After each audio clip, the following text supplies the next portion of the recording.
A ver, ¿qué es lo que hace que un país sea, pues, un país? O sea, que sea reconocido por todo el mundo. Bueno, hoy vamos a meternos de lleno en los cimientos del sistema global.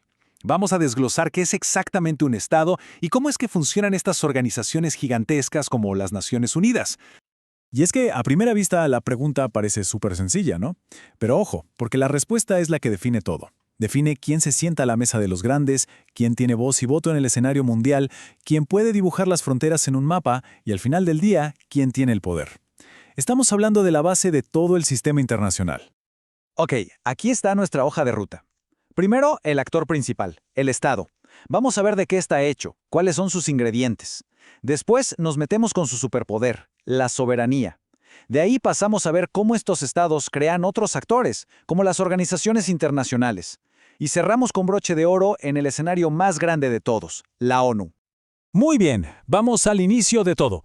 Si pensamos en el mundo como un gran teatro, bueno, los estados son sin duda los protagonistas. Y no solo son los más importantes, son los originales.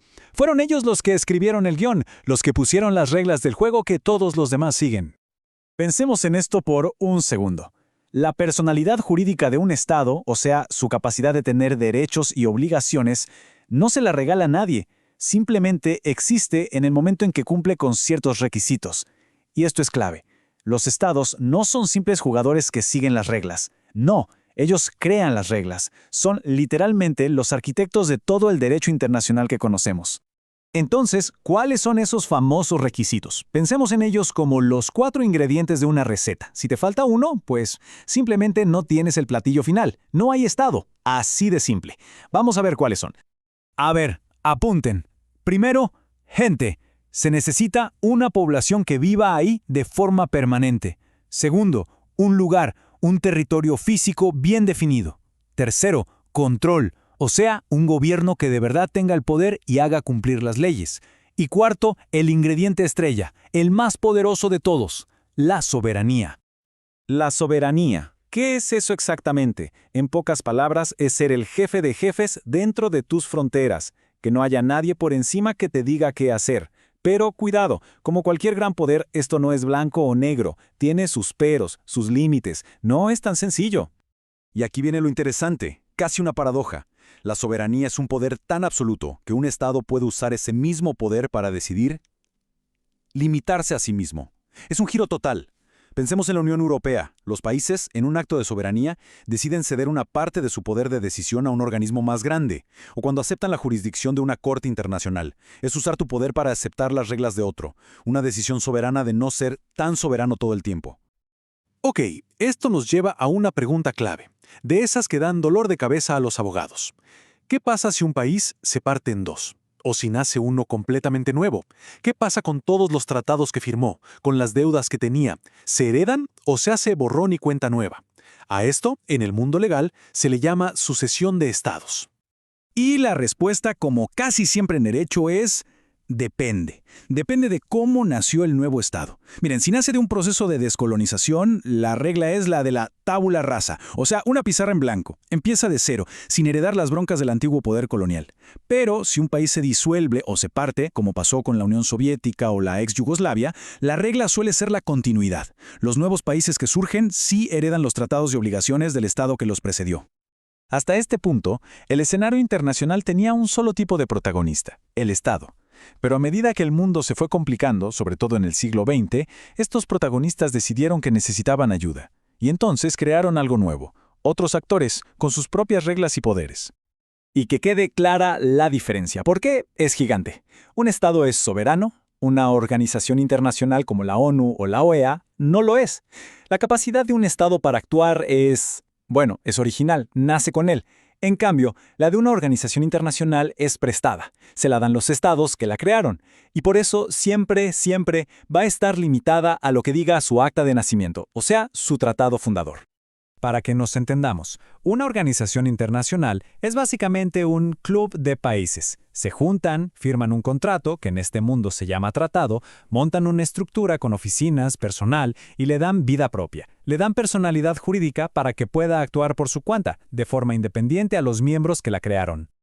El primer gran experimento de este tipo fue la Sociedad de Naciones, justo después de la Primera Guerra Mundial. La idea era buenísima, garantizar la paz. Pero bueno, ya sabemos cómo terminó esa historia. Fracasó de forma espectacular, porque no pudo evitar la Segunda Guerra Mundial. Y fue, literalmente, de las cenizas de ese fracaso y con una lección aprendida a un costo altísimo, que en 1945 nació la organización que define nuestro mundo hoy, las Naciones Unidas. Ahora sí, hablemos del escenario principal, la ONU. Pensemos en ella como la gran plaza pública del planeta. Es el lugar donde los 193 países miembros se ven las caras, a veces para cooperar, otras para discutir, y, seamos honestos, muy a menudo para chocar y defender sus intereses. Y la misión que se pusieron, la que está escrita en su carta fundacional, es, ¡puf!, de una ambición increíble. Nada más y nada menos que mantener la paz y la seguridad internacional, fomentar la amistad entre países, cooperar para resolver los problemas económicos, sociales, culturales, todo. Básicamente, ser el centro de operaciones del mundo. Y en medio de todo esto aparece este número, el 5. Un número que lo cambia todo. Representa uno de los mayores poderes, pero también una de las mayores controversias dentro de la ONU. Son los 5 miembros permanentes del Consejo de Seguridad, los únicos con el famoso poder de veto. Y esto significa que basta con un no de cualquiera de ellos para frenar en seco cualquier decisión, para paralizarlo todo. Si la ONU fuera un cuerpo, el Consejo de Seguridad sería sin duda el músculo. Y uno muy fuerte. Es el único órgano de la ONU cuyas decisiones son obligatorias para todos los países miembros, quieran o no. Tiene el poder de investigar cualquier conflicto, de imponer sanciones económicas que pueden asfixiar a un país y, en el caso más extremo, de autorizar el uso de la fuerza militar. Es el poder internacional en su forma más pura y dura. Pero si el Consejo es el músculo, la Asamblea General vendría a ser como la conciencia del mundo. Aquí las cosas son muy distintas. El poder no está concentrado en unos pocos, ¿no? Aquí cada país, desde el más grande hasta el más pequeño, tiene exactamente un voto. Y aunque sus resoluciones no son legalmente obligatorias, no son leyes, sí funcionan como un termómetro de la opinión mundial. Y su peso político, créanme, puede llegar a ser enorme. Y con esto volvemos al principio, cerramos el círculo. Todo lo que hemos visto, desde los ingredientes para ser un Estado hasta el poder del Consejo de Seguridad, al final gira en torno a una tensión constante, a una pregunta fundamental. ¿Dónde trazamos la línea? ¿Dónde termina la independencia absoluta de un país, su soberanía, y dónde empieza la obligación de cooperar por un bien mayor? Encontrar ese punto de equilibrio, ese, quizás, es el reto más grande que tenemos en este mundo tan interconectado.